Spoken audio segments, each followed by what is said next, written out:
Good morning, ladies and gentlemen. Let's talk about the French Revolution and its very important impact on the development of the concept. We all learn from history that in the French Revolution, they were fighting for freedom, they were fighting for fraternity, and they were fighting for equality in each member of the society. And this revolution also changed, had a very strong impact on the development of the wind band, revolutionized the band, also changing almost everything about it that we had, leading from the military band to the concert band function during these times. How these all happened, why these all happened? Well, the equality part of the revolution meant that the concert locations needed to be relocated from the aristocratic courts to be equally available for every member of the society, to churches, to public concert halls, and open air big festivities. The next challenge was what group will perform for them. And the wind band was already attached to the revolution, as the Marseillaise was born on the barricades of the fightings, and the wind musicians were there with the military band supporting, picking it up. So the band played it immediately as part of the revolution, and they learned that the band is that they can produce the volume that needed for huge spaces to fill out with sound, such as today we have in the rock band concerts, the volume adjustment for 20, 30,000 people, we need volume. This was the same in the after the French Revolution, and the wind band seemed to be the right the ensemble for that request. But the problem with the wind band was that the instruments were not ready to fill the space, because they were not able to play the same range, same notes as the strings did in the symphony orchestra. For example, the trumpet was a natural trumpet, could play only one note and its overtones that we know from those trumpet chords, pa-da-di-dim, di-di-di-dim,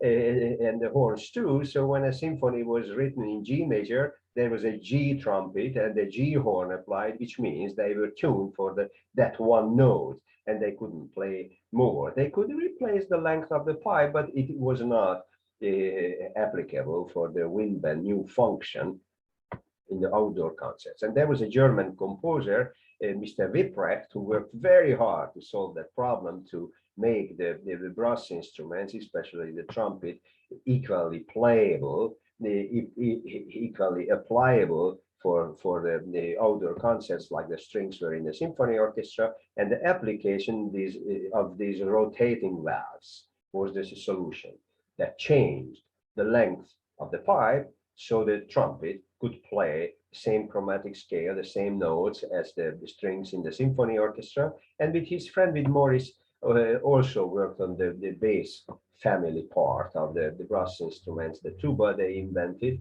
And later, Mr. Sachs, Adolf Sachs, joined to the inventors range from Belgium, and the inter saxophone family was invented, same as the violins, from the highest soprano human voice to the lowest male human voice, covering the same range. Same with the saxophones, and he later also contributed to the band instruments with the saxophone. At that time, of course, it was not still there, but with solving the problem with the rotating valves, now the third factor of the impact of the French Revolution for the wind band came to the front: repertoire. We needed not only orchestra transcriptions that they already played inside, outside we needed something else from the wind band, two original pieces. And one of the first composers who joined to the club was Franz Liszt.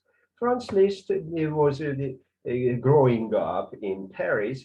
His first language was French, and he wrote several marches for band, and he also wrote mass, a C minor mass, when he realized that during the French Revolution, the human voice singing the Marseillaise accompanied with the wind band, and now with the development of the instruments, the wind band is ready to accompany the male choir in his C minor mass. And I would like to share with you the result of that piece, the Agnus Dei, the end of the, I would love to share with you, demonstrated with male choir and the wind band an organ written by Franz Liszt, contributing to the equally important quality repertoire for the band.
Following Liszt's recognition, even his son-in-law, Richard Wagner, realized that the wind band is equally important in the development of music, and he himself, Wagner, applied the brass instruments, the freshly developed brass instruments, also in his operas, very famously, and he wrote an original band piece, the Trier Symphony, for the reburial funeral of the German composer Karl Maria von Webern when his ashes were brought back to Germany.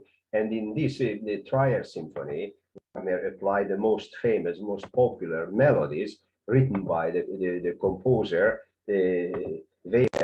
And I would like to show you an excerpt of that original band music contributing to the band original equally important repertoire.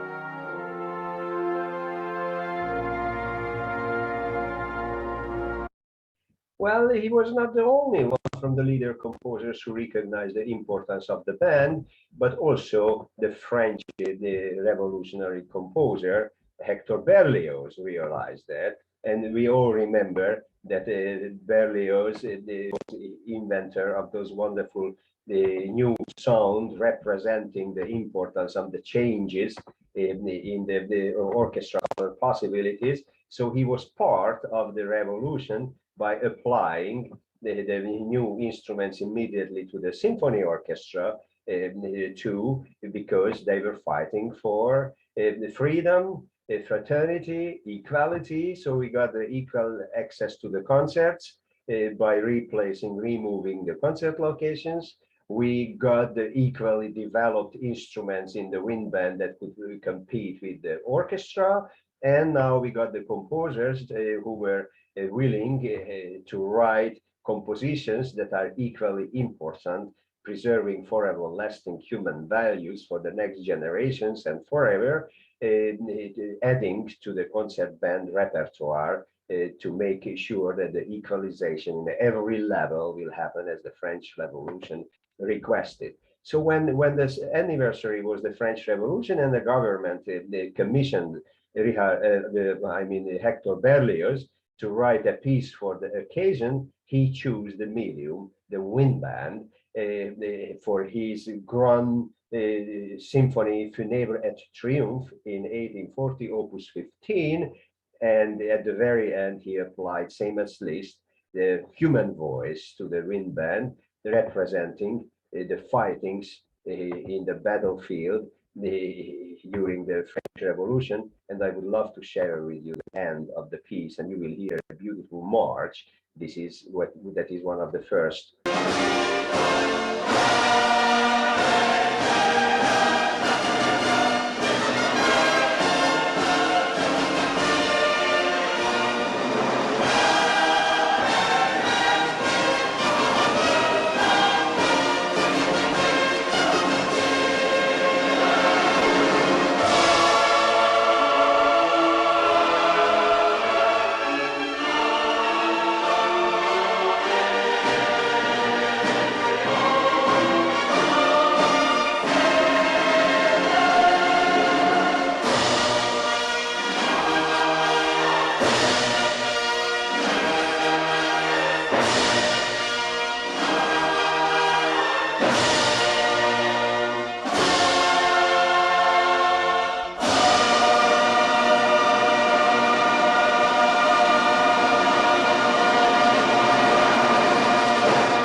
So as we all know, the French Revolution had a very strong impact in the development of the wind band, with his third goal, the equalization.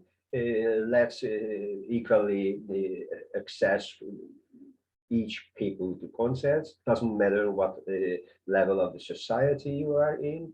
Let's have an equally developed performing ensemble, the wind band, the concert band for us, like the symphony orchestra for the elite, the previous elite of the society, and let's have a quality equally important repertoire to be played.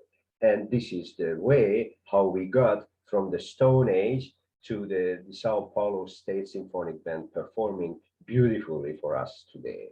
I hope you enjoyed my Hungarian accent, and I hope you will be back and missing me, because I will be back with the next presentation soon. Thank you very much, and wish you a wonderful day.